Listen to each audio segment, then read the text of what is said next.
Umabot sa 130 na family farmers sa Lamitan City, Basilan ang nakinabang sa isinasagawang distribusyon ng agricultural supplies at kagamitan ng Office of the Chief Minister sa ilalim ng Project Tabang.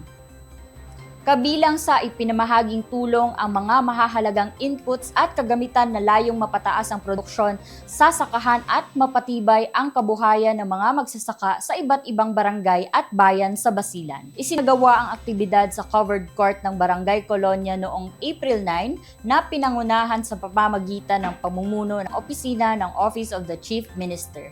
Pinangasiwaan ang aktibidad ng Provincial Coordinating Team sa pangunguna ni Muais Alauddin bilang bahagi ng patuloy na implementasyon ng Agricultural Assistance Program ng Project Tabang. Nasaksihan din ito ng mga opisyal ng Barangay Colonia na nagpakita ng malakas na koordinasyon sa pagitan ng lokal na pamahalaan at mga ahensyang nagpapatupad ng programa. Layunin ng inisyatibang ito ang palakasin ng food security at isulong ang sustainable farming practices sa rehiyon. Sa pangunguna ng project manager na si Brahim Lacua.